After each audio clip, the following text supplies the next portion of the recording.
Hello my beautiful people, my kings and queens. Welcome to my channel. My name is Jai and we're back with Mr. Nightmare, and this is 3 disturbing true roommate horror stories. So yeah, would I ever get a roommate? Maybe. We need to background track first when it comes to getting a roommate. Yeah, let's watch.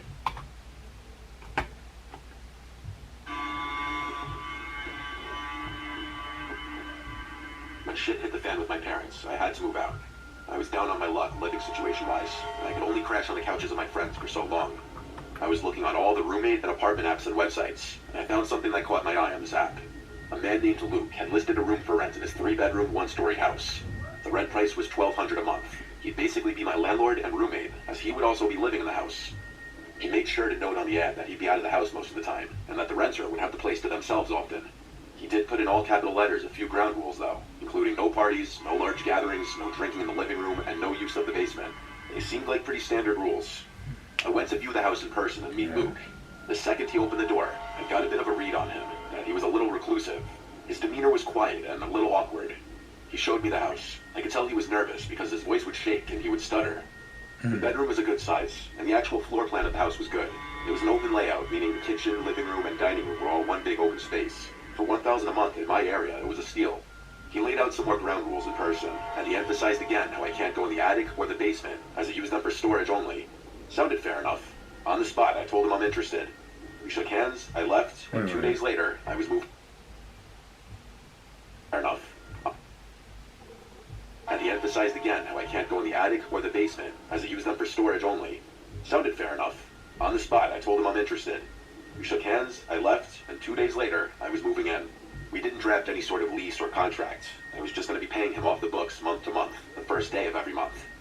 I had settled in pretty quickly. The bedroom I was renting was already furnished with a bed and basic furniture, so all I did really was hang some of my wall decor and fill the dresser and closet with clothes. The bedroom had a lock on it, thankfully, and he gave me the key to it so I could lock it when he wasn't home, which seemed like a nice gesture, at first. Luke never told me what he did for work. He just told me he usually wouldn't be home, but I quickly learned that wasn't true. Anytime I'd come home from work, his car was always in the driveway. Quickly, I started to pick up on loud sounds outside of my bedroom at night, from footsteps to doors opening and closing constantly. One night, I went out in the middle of the night just to go to the bathroom, and I noticed the basement door was opened. I walked over to the top of the stairs and looked down. There was a dim light from down there, seemingly from a far corner out of view. I heard banging sounds coming from down there. It was like 2 a.m. What could he be doing down there? Then the bang stopped, and Luke appeared at the bottom of the stairs and looked up at me. It was so creepy that describing it in words doesn't do it justice. He looked visibly annoyed as he looked up at me. I apologized and said, I'm just going to the bathroom. He almost angrily responded, shut the basement door. I listened to him, insanely weirded out. I went to the bathroom and then back to bed. I laid awake for a while after that, now with my mind racing, wondering what he's doing. About a week later, I returned home and noticed my bedroom door was unlocked. I always locked it before leaving every day. I looked around my room to see if anything was missing, and while nothing seemed to be missing, I noticed some things had been moved. For starters, my clothes in the dressers were not neatly stacked anymore. They had been looked through, I could tell. The closet door was also cracked open. It was dawning on me that he had his own key, and he likely came into my room and went through my stuff. This felt like a clear invasion of privacy and a violation of my tenant rights. I had to figure out how to confront him about it. I went to knock on his bedroom door, but he didn't answer. His car was in the driveway once again, so he had to be home. I was getting such weird vibes from all of this. I gave up and went back to my room after microwaving my dinner. While I was in my room relaxing and watching TV, I heard the door to Luke's room open. I took this opportunity to get up and confront him, so I went out to the living room and caught him in a hurry about to leave the house. I stopped him and asked if he went into my room. He looked at me with a blank expression and straight up said no. I delicately responded without being hostile, saying that the door was unlocked and some of my stuff appeared to have been gone through. He then claimed that I had the only key to my bedroom, and then he said he's in a hurry, he has to go, and he left. I was flabbergasted by all of this. I wanted to ask my parents for advice, but at that time I hated them and wanted nothing to do with them. I was already back on the apps and websites looking up other listings. I knew I didn't want to stay here. Then I realized this was the first apparent time that Luke wasn't home while I was. Curiosity got the better of me, and I had to check out the basement. I checked out the windows first to make sure his car was gone, and it was. I then went over to open the basement door. Oddly enough, I couldn't find any light switches, so I just used the flashlight on my phone to navigate around. The steps were so creaky, I felt like I was in an abandoned house. Like a scary I got to movie the that bottom, happens and there to was a us tan down carpet there that was curling upwards at the walls as if it were poorly fitted to the floor. before they come back. It was a very small basement, at least the main room. There was just this one ugly couch in the middle of the room. There was also a slightly funky smell down there, and the smell only got worse as I got closer to the store in the corner. I attempted to open the door, but unfortunately it was locked.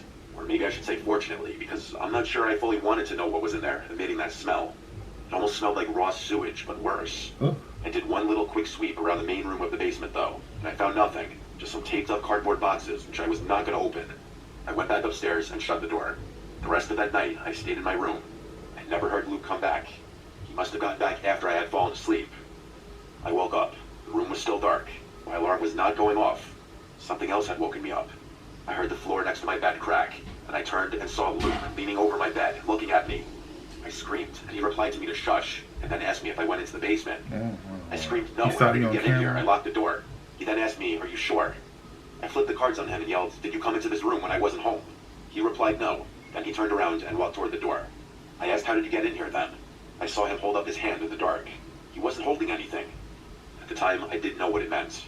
He said to me before leaving the room, I think you should find other living arrangements. And then he closed the door.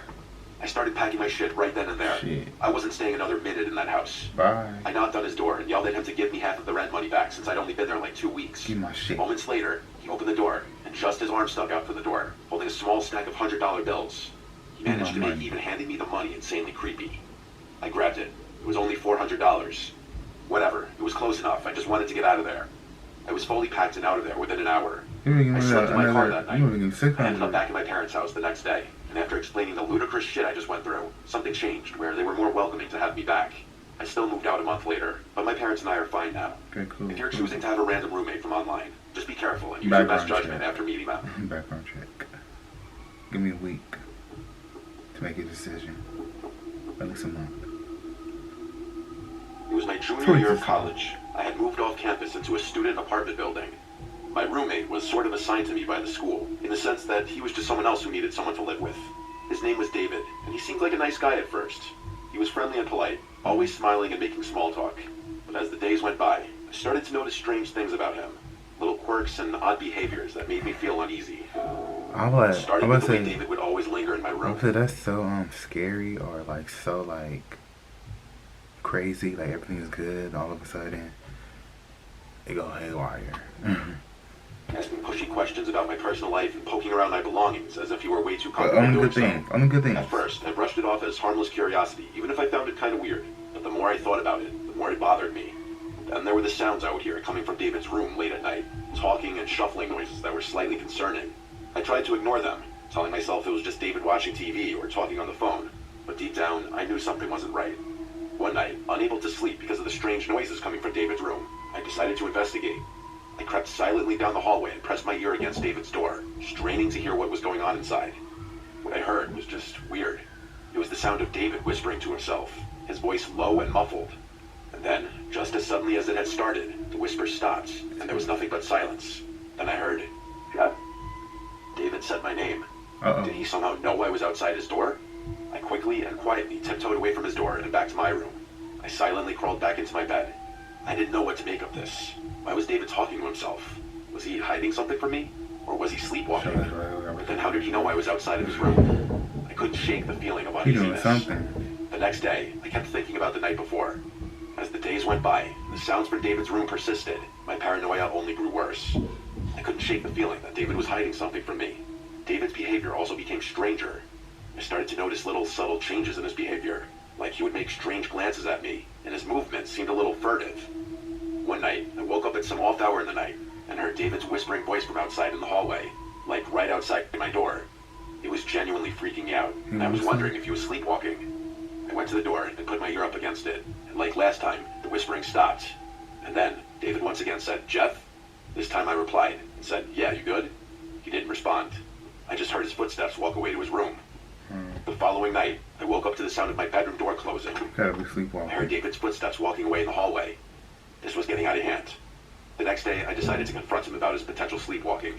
I told him I'd been hearing him walking around late at night, and heard him close my door last night. I then asked him if he has ever been known to sleepwalk or have any kind of sleeping disorders.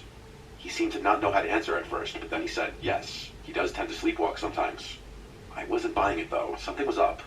I decided to search David's room for answers. Weird. I knew it was risky, but I couldn't ignore the nagging feeling that something was wrong. He into I waited some until David demonic was out of the stuff? apartment, then I crept into his room. I knew that I might not have much time, so I searched quickly, tearing through drawers and closets in search of anything that might explain David's nightly strange behavior. And then, just as I was about to give up, I found it. A small, nondescript drawer hidden at the back of David's closet. I pulled it open, and my blood ran cold at what I found inside.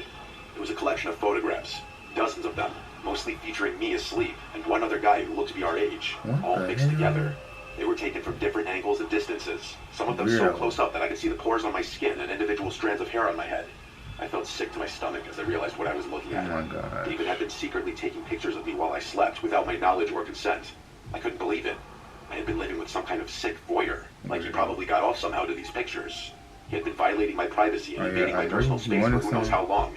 I wanted to confront David, to demand answers, but I was afraid of what he might do, afraid of what he might say, afraid of what might happen if I confronted him alone. Get another So I roommate. took a picture of the contents of the drawer, and then took a handful of the photos as evidence to use against David. In real time. My things, and the next day, I showed the photos to the department in charge of student housing accommodations. They told me to let them take the appropriate action. I was lucky and got assigned to a different apartment with a normal person who needed a roommate. I never spoke to David again. Even now, years later, I still can't shake the memory of those chilling photographs, and David's whispering and creeping around at night. I never found out who the other guy in the photos was. It was definitely his old roommate, but I was never able to find his name. But who knows? Maybe he also found out.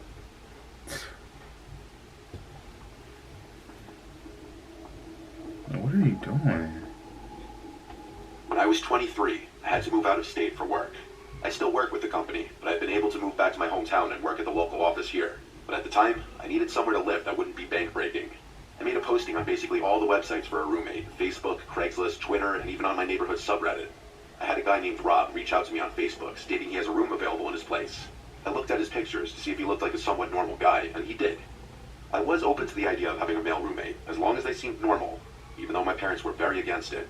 Rob and I FaceTimed, during which he gave me a virtual tour of the place. Apparently he owned the place outright. It was a modest house in the middle of town, only a 10-minute drive from where my office would be. He also seemed pretty nice. I didn't get any bad vibes at all. His price was fair, and his rules were pretty fair too. He said it was available to move in right away, which was perfect. So it was settled. A week later, I had all my things packed and drove down. I met Rob right up front of the house, where he greeted me and handed me a key. The first thing I noticed about him was he was really short. He was eye level with me. He helped me bring some of the bigger and heavier bags inside. He showed me my room, which was furnished already. He said one of his friends had been living there and recently moved out. I replaced all the pillows and bed sheets with my own, of course. The rest of that day was me settling in. Rob, I could see, was trying to get to know me and presumably make me feel at home.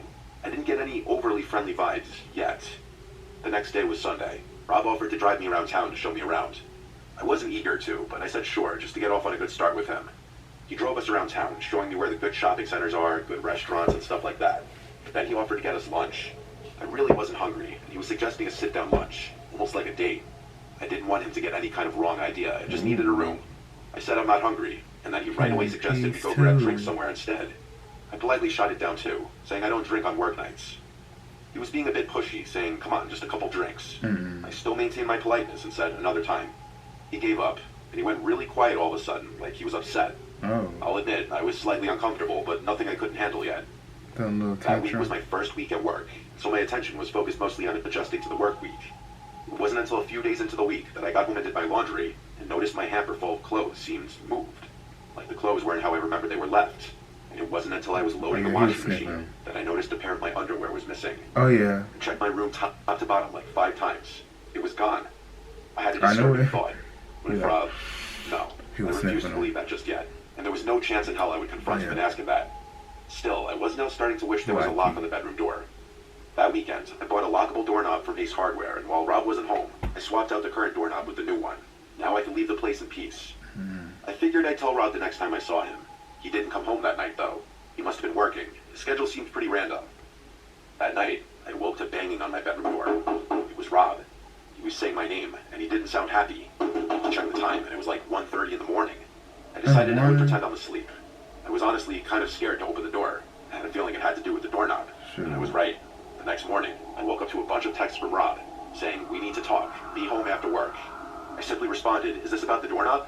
He responded back, yes. I apologized to him and said I was planning on telling him. He replied back, it comes off today. I was getting incredibly nasty and weird vibes from his tone. My next response I thought out a little longer, and basically said how I hope he can sympathize and understand that I'm a girl, and I just feel safer being able to have privacy in my room. He responded a little nicer this time. But oh wait, you're a girl? I thought you were a guy this whole time. Oh yeah, I don't know. People are different. I'll probably, if it was me, if I was a girl, I would want a girl roommate. Oh, that's why the parents were too fond about it. Oh, that's why. Still basically said no to my request and that the old doorknob needs to go back on. I was confused, I was upset, but I had to respect his rules. I did also install it without telling him, so I felt like he had a right to be kind of mad. Roommate, but to be more didn't know I changed it. It's not like I had the old doorknob sitting out in the open. The idea that he tried coming into my room that night kind of scared me. I'm not saying girls can have guy roommates, because it can happen. But stuff like this, it's weird. This is weird. I changed the doorknob back the next day and returned to Ace. This is where things went really downhill, though. That's a there was a knock at the door one day when Rob wasn't home. Check. And It was a girl around my need, age.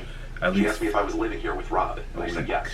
She warned me to get out of there immediately, that Rob has multiple restraining orders against him from different... But yes. To make the decision. Rob wasn't home. It was a girl around my age. She asked me if I was living here with Rob, and I said yes. She warned me to get out of there immediately. And Rob has multiple restraining orders against him from different girls, and he's known to be a very dangerous, creepy stalker. I was at a loss for words. I asked her how she knew I was here. She said she knew that he was trying to rent his room, and that it's not surprising he opted to have a girl move in. She said she saw me moving in and wanted to wait till he wasn't home to come warn me. I thanked her so much. I truly was terrified now. I had already paid Rob for the entire month. I didn't know what to do. She said she would help me in any way she could. I took her number and she left. I started packing my things and looking for other places I could move to. I found something across town, a studio apartment sublet for a little more money. I contacted the poster of the ad, and she told me I could move in as soon as possible. Perfect. Now I just needed to tell Rob and get my money back. I started packing some of my stuff into my car, and I texted him that I'd have to be moving out tomorrow, as something with my family came up and I needed to go home. He didn't answer. He got back to the house about an hour later and asked me about my text. I came up with my best fake story possible, and he said yeah, he'll give me the money back tomorrow after he goes to the bank. I was super relieved. About an hour later, he knocked on my door, and then said, did by some chance some girl say something to you? I simply said, no, what do you mean? And he said, never mind. It just seems like you're running away out of here for another reason. I insisted that it was purely because of the family reasons. He said okay, and left. Sadly, the story didn't end there. I woke up that night and screamed at the top of my lungs when I saw a black figure sitting on the end of the bed. It was Rob. He turned and put his hand on my mouth and went, shh. I said, please don't hurt me. And he responded, why would I hurt you? I knew someone said something to you. Don't believe what these girls say. I said, you're scaring me, and this part is still just as insane to me as it was in that moment. He started to caress my leg, and he said, I don't mean to scare you. Right after I said he's scaring me. I got out of the bed and ran for the door, and he screamed at me to stop. I ran outside with my phone in hand and called the police. I hid in the bush until they showed up, and I explained the entire situation to them. They made Rob come outside and give his side of the story. Basically, I told them I just want to get all my stuff out of the room and I'm leaving. So the cops stayed there as I collected the remainder of my stuff and brought it all to my car. I also insisted on Rob getting me the money back while the police were there, and he did so actually. The whole time the police were there, he tried his best to act like some normal dude, I could tell. One of the officers then pulled me to the side to tell me that this guy had been arrested before for other incidents with women, but Rob denied ever coming in my room or touching me or anything, so it was all he said, she said. I left the house and went straight to a hotel for the night. The next day, I moved into the studio apartment. Luckily, the girl who posted it was able to facilitate my quick move-in. I have never and will never live with another man who's not my boyfriend or husband ever again, or just anyone I don't know for that matter. Yeah, you need to put back on track, because the whole time I thought you were a guy. Because, like I said, there's nothing wrong with a guy Sweetwater is your roommate with a girl and vice versa. Just get a nice background track. Give yourself like a week or 2 weeks to make a decision, and just take it from there. I'm talking about the roommates. Like, it's just so weird. Yeah, tell me what you think. Thank y'all for tuning in, and leave any video suggestions down below if you want to react to. So yeah, thank y'all for tuning in. Have the most awesome time today. Have the most awesome positive day. Stay grateful. Stay blessed. Until next time. Deuces.